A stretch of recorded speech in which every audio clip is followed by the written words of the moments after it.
और हमने सबसे मिलकर के देखा है, सबकी लैंग्वेज। कोई व्यक्ति ने आके गोबर फेंक दिया तो भी नहीं, वैसे तो फेंक ही नहीं सकते, क्योंकि वहाँ इतनी सारा वो क्या बोलते हैं उसे, सिक्योरिटी गार्ड होता है,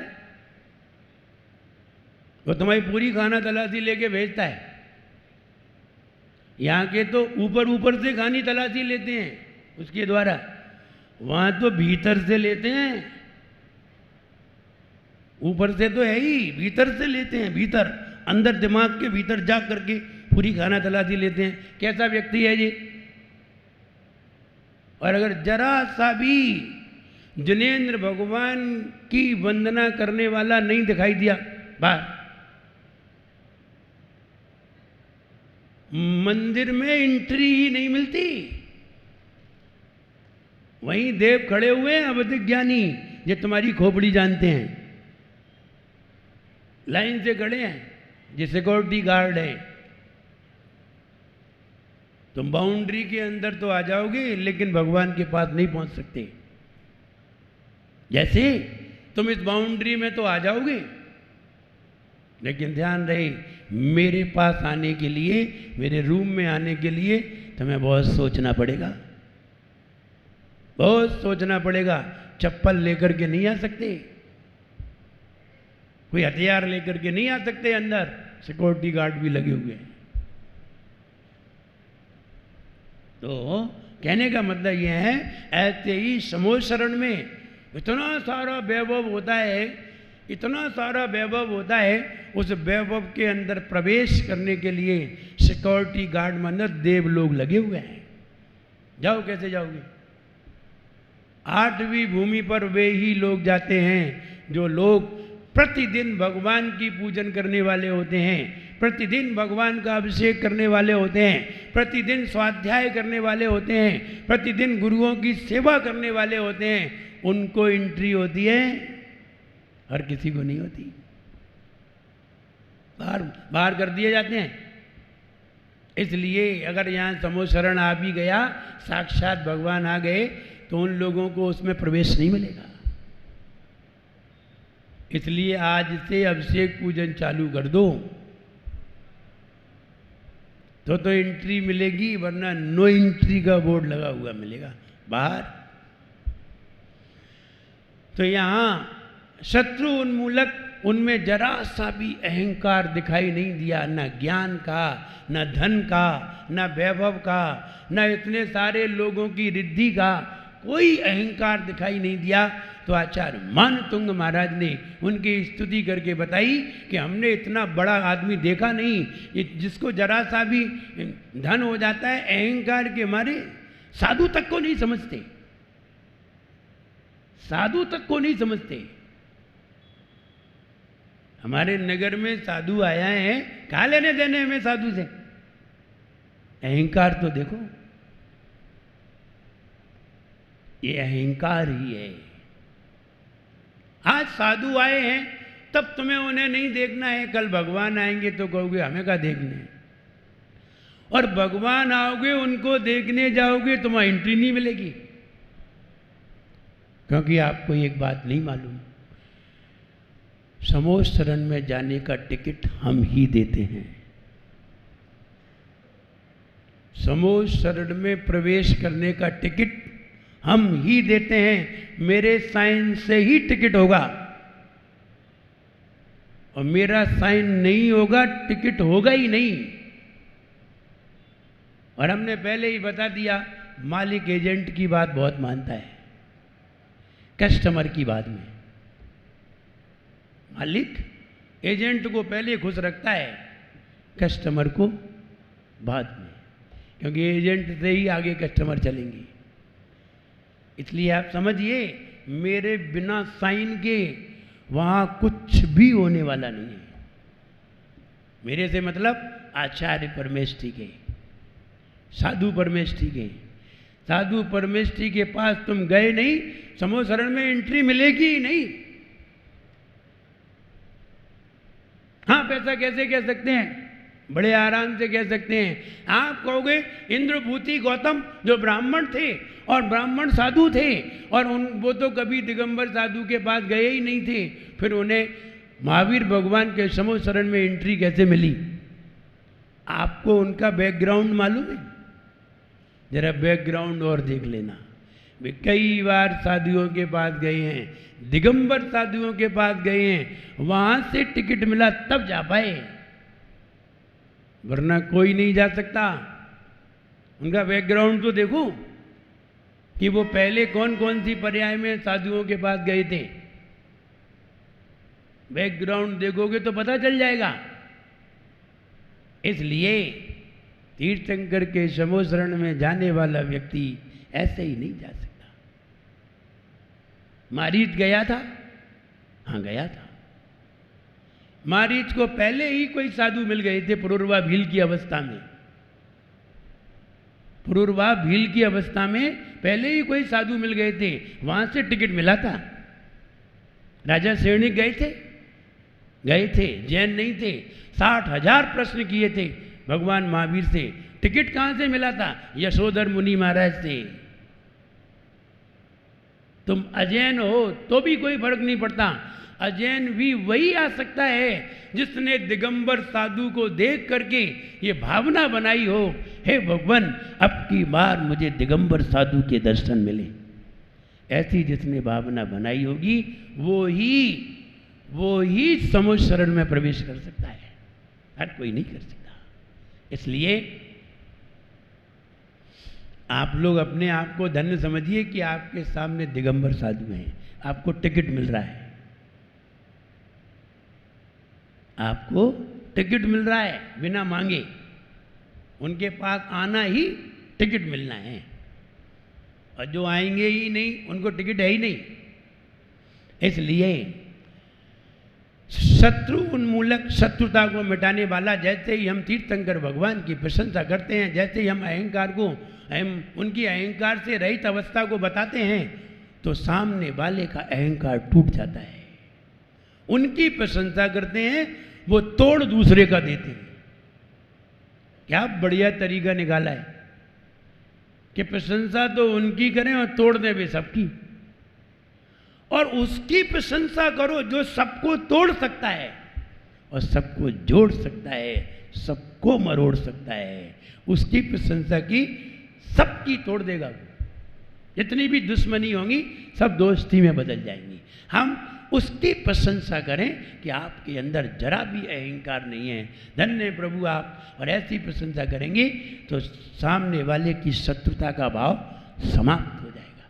तरीका, कोई टैबलेट काम नहीं करेगी, कोई वस्तु काम नहीं करेगी, ना हाथ जोड़ना काम करेगा। अरे इनके क्या हाथ जोड़ें? उनके हाथ जोड़ो, वे सबके हाथ जुड़वा देंगे। और हम उल्टा करते हैं, लोगों के हाथ जोड़ते हैं और समझते हैं हमारा बहुत सम्मान हो रहा है।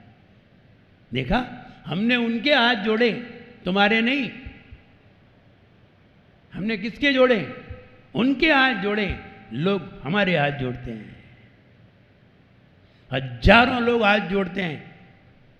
क्यों जोड़ते हैं? क्योंकि हमने उसके हाथ जोड़े हैं, उसके लिए हाथ जोड़े हैं जो सारी दुनिया से जुड़वा सकता है। इसलिए अब पड़ोसी को जोड़ोगे तो पड़ोसी ही जय जनेन करोगे, बाजू वालों नहीं करोगे। और उसको जोड़ोगे तो वो सबसे करवा देगा। अब तुम में इतनी बुद्धि हो तब तो। भगवान ने जो बुद्धि हमें ही दी, तुम लोगों को अभी दी नहीं है। और दी है तो समझदारी से काम लो। हम भी ऐसा ही काम करें कि सारे लोग हाथ जोड़ें और हम किसी के भी नहीं जोड़ें और सारे लोग जोड़ें। कोई तरीका निकालो। तो तरीका निकालना चाहिए और ढूंढना चाहिए। भक्तामर में ही तरीका है वो, लेकिन हमने कभी ढूंढा ही नहीं है। शत्रु उन्मूलक, शत्रु को जड़ से उखाड़ना। जाप देखिए, ओम ह्रीम अर्हम नमो तत्तवनम, ओम ह्रीम अर्हम नमो तत्तवनम।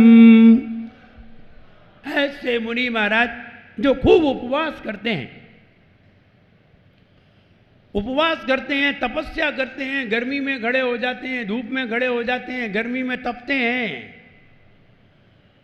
और घंटों क्या महीनों गर्मी में खड़े रहते हैं पहाड़ के ऊपर, ज्येष्ठ के महीने में, आषाढ़ के महीने में ऊपर पहाड़ के ऊपर खड़े हो जाते हैं, एक एक महीने का योग लगा के बैठ जाते हैं। वे मुनि महाराज भयंकर तप करते हैं, उस तप के बल पर वे भोजन तो करते हैं, आहार तो करते हैं, लेकिन निहार नहीं होता। ऐसा भी हो सकता है, हाँ ऐसा भी हो सकता है कि आहार किया जाए और निहार ना हो, लेट बात नहीं जाए और भोजन करें, आनंद लें, दुख के काम न करें। पेट में गैस बनना, मल बनना दुख का काम है, भोजन करना दुख का काम नहीं है, आनंद है। भोजन करना अच्छा है, लेकिन पेट में जरा सी भी परेशानी हो तो दुख ही दुख है। इसलिए मल बनना सुख नहीं है, भोजन करना तो एक आनंद है, भोग है। तो यहां ये कहा है कि जो मुनि महाराज आहार तो करते हैं लेकिन निहार नहीं करते, तीर्थंकर भगवान, रिद्धिधारी मुनि महाराज, और सारे रिद्धिधारी नहीं, ये वाले रिद्धिधारी मुनि महाराज, लेकिन तीर्थंकर भगवान नियम से नहीं करते। सला का पुरुष, 63 सला का पुरुष निहार नहीं करते, आहार करते हैं। चक्रवर्ती, तीर्थंकर, बलदेव, नारायण, प्रति नारायण ये आहार करते हैं लेकिन निहार नहीं करते। वे मुनि महाराज जो आहार तो करते हैं लेकिन शरीर में जाकर के भोजन तप्त हो जाता है, भस्म हो जाता है। तपस्या के बल पर उन मुनि महाराज को जो विदेह क्षेत्र में विराजमान है, मन वचन काय से प्रणाम हो गई। अर्थ देखते हैं, चित्र में देखिए, आदिनाथ भगवान, और आदिनाथ भगवान बैठे हुए हैं और सामने एक व्यक्ति लेटा हुआ है। सामने एक व्यक्ति लेटा हुआ है और वो व्यक्ति है जिसके अंदर सारे अवगुण समाये हुए हैं। हिंसा, झूठ, चोरी, घुसील, परिग्रह, कषाय, सब उसके अंदर परिणाम बैठे हैं। बीमार वे ही होते हैं जिनमें ये वाले लक्षण होते हैं, और स्वस्थ वो होते हैं जिनमें 8 गुण होते हैं। वो 8 गुण ऊपर लिखे हैं: अनंत दर्शन, ज्ञान, सुख, वीर्य, सूक्ष्मत्व, अवगाहनत्व, गुरु लघुत्व और अव्यावाद। ये 8 गुण तीर्थंकर भगवान ने 8 गुण पैदा कर लिए, 8 गुण प्राप्त कर लिए।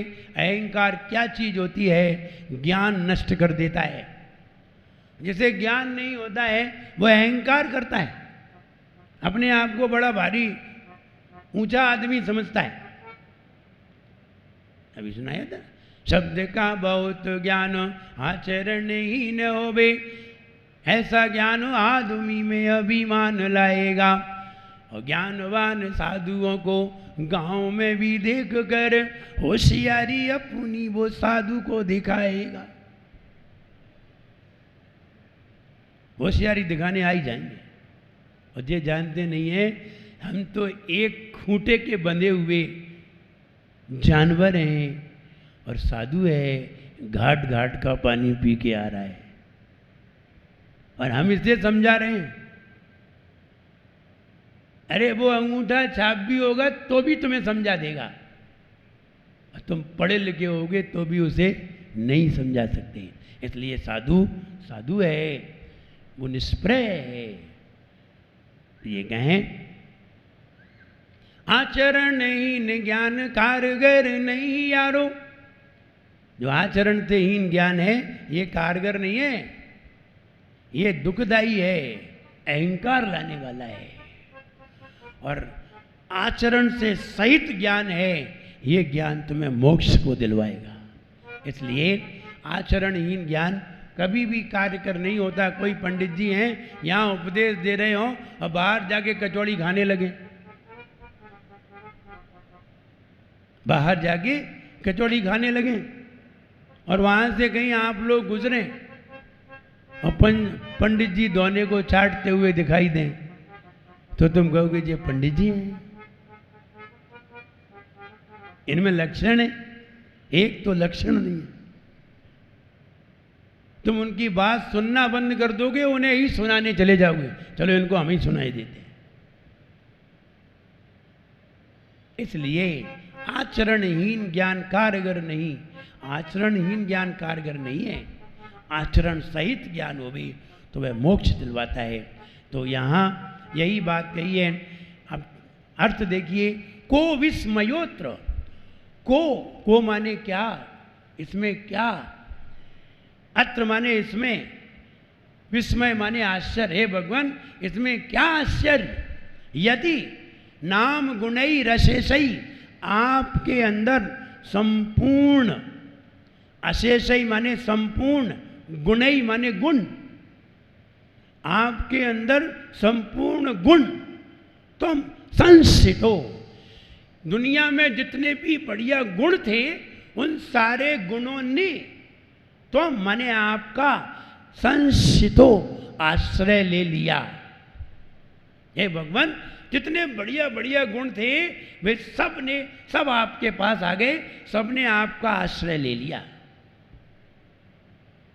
सबने आपका आश्रय ले लिया।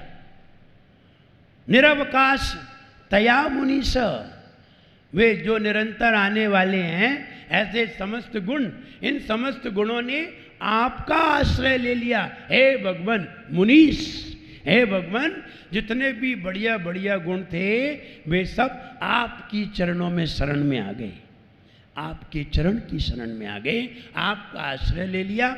और दोषई, जितने दोष थे, जितने अवगुण थे, रूपात विविधाश्रय जात गर्वई, और जितने अहंकार भरे अवगुण थे, अहंकार, राग, हिंसा, झूठ, चोरी, कुशील, परिग्रह, क्रोध, मान, माया, लोभ, ईर्ष्या, कषाय, जितने भी जो अवगुण थे वे सब कहाँ चले गए?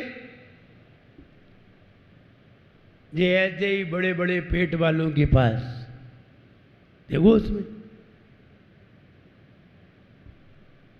बड़े बड़े पेट वालों के पास, ये पापियों के पास चली गई। जितने अवगुण थे वो कहाँ गए? पापियों के पास। जितने गुण थे वो आपके पास। आप ऐसे समझिए, अभी कोई संकट आ जाए नगर में, नगर में कोई संकट आ जाए तो आप लोग कहाँ जाओगे?